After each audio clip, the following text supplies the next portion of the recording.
as Eagles begin AFCON 2022 campaign. In the early hours of Thursday, the three-time Africa Cup of Nations champions, the Super Eagles of Nigeria, arrived in Garoua, Cameroon from Abuja via a chartered flight. As they begin their campaign for the fourth AFCON title in Cameroon, Nigerians will be justified in expressing apprehension about their expected performance at the Continental Showpiece. At the 2019 AFCON hosted by Egypt, the Eagles claimed their eighth bronze in the history of the tournament after beating Tunisia 1-0 courtesy of Odion Igalo's third-minute strike. This time, while the ideal thing would be for the Eagles due to their pedigree on the continent to be prime candidates for the top prize. The event leading to the departure to Cameroon called for cautious optimism. This is because, going by the antics of the Nigerian Football Federation (NFF), the team has been left in a difficult spot, fueling apprehension among football-loving Nigerians. First, despite its underwhelming performance, the NFF waited until November 2021 before sacking General Odo. The German tactician, who was appointed in August 2016, led the Eagles to the 2018 FIFA World Cup appearance and a third-place finish at AFCON 2019. His stint as manager had been rather drab.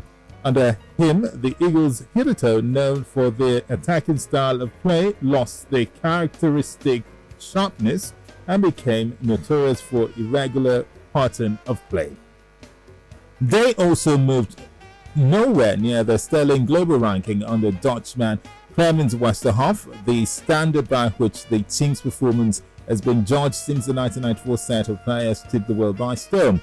Ra did not live in Nigeria and did not develop or tap into local talent, a key factor in the Eagles' AFCON 2013 triumph in South Africa under the late Stephen Keshi. By sacking the coach so close to a major tournament, the NFF opened the team up to tactical problems. While in Ra's replacement, former Eagles player and coach Austin Eguavoen was appointed to lead the campaign in Cameroon, the country's football managing body threw spanners in the works by appointing a 61-year-old Portuguese tactician, Jose Peseiro, as substantive manager, saying that he will have an observer status in Cameroon.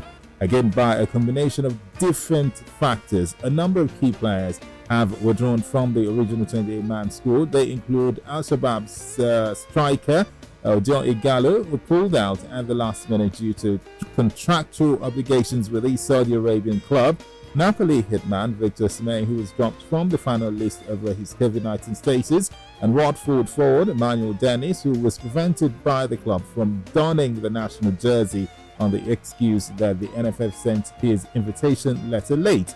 By its poor handling of coaching issues, the NFF has once again demonstrated its knack for the absurd. It is clearly not organized and seems to be setting the Eagles up for failure. The fact that the Eagles got bronze at the last AFCON was not due to any initiative by the NFF. It was due in large part to the resilience of the players. The last time the Eagles claimed AFCON gold, it took the ingenuity of Stephen Keshi to achieve that feat, and the NFF crudity almost forced him to tender his resignation just a day after returning the team to continental glory. His grounds, which was entirely justifiable, was that the Federation had booked home flights for the team after it was drawn against the Elephants of Cote d'Ivoire at the quarterfinals of the tournament. Reports also suggested that the Federation intended to sack Keshi after the clash with the Elephants and had lined up several European coaches to take his place.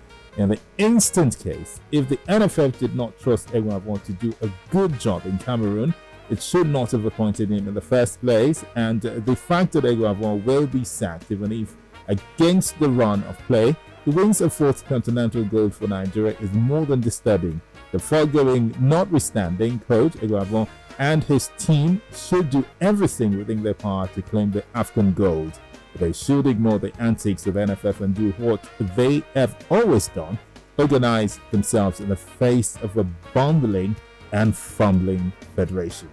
History will be kind to them for doing so. And that's our editorial for today, and it's titled As Eagles Begin AFCON 2022 Campaign. Yeah, beautiful editorial. I think we chose that one because the Nations Cup AFCON starts on Sunday in Cameroon, and Nigeria is participating. The Super Eagles is in that tournament. The build-up to the tournament has been underwhelming, to say the least. Most of the invited players for Nigeria are not going. Victor Osimhen, Emmanuel Dennis, Odion Igalo. Now we're just reading that his club is blaming the NFF for his inability to make the tournament. I'm wondering how the Super Eagles will play. I mean, there's no number 9, no non-striker in that team as far as I know, because Kelechi Iheanacho is not a number 9 in that sense. He plays behind the striker. So Nigeria, a country full of footballers all over the world, is attending the most important tournament in Africa without a striker. This is complete bungling already. I don't want to predict doom for the Super Eagles, but I do not think they can win this tournament, because I look at their rivals: Egypt, Algeria, Senegal, and even Cote d'Ivoire.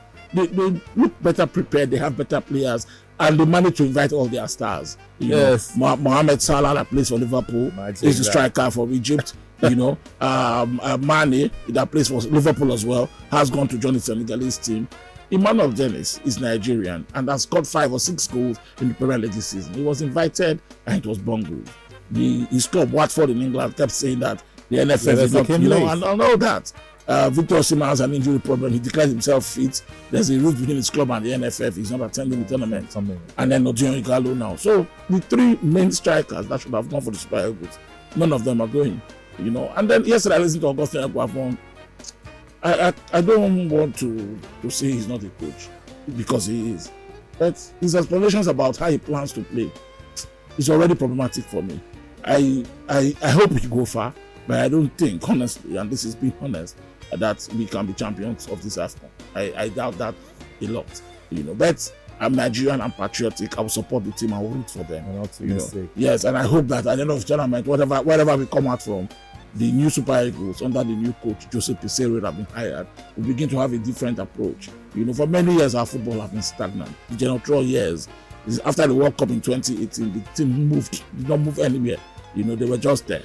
At the end of the day, see where it has brought us. We have qualified for AFCON, we haven't qualified for the World Cup yet, because of the playoff. Yet it doesn't look too balanced. And then the NFF, the Nigerian Football Federation, does not appear to be in full control of preparations, or how teams manage to how federations prepare teams for tournaments. There's a lot of issues around the NFF, from its president Amaju Pinnick, to their methods and maybe interference as well from the sports ministry. I don't know really, dear God. These are not the very best of times for our football. We have seen better years. We've had better, and that's what this report is saying. The West half years, when Nigeria was 4th in the world. After the 1994 World Cup, Nigeria was number 4 in the world.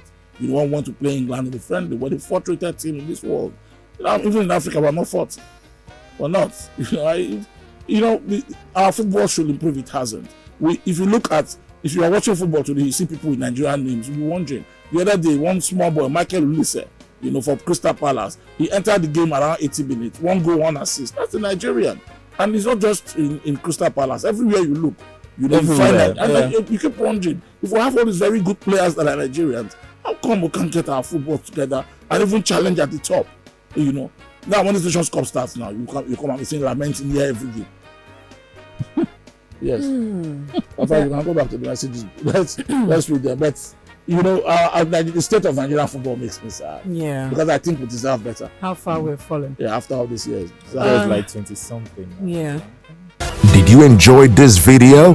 Hit the subscribe button for more. Leave a comment and like. Thank you.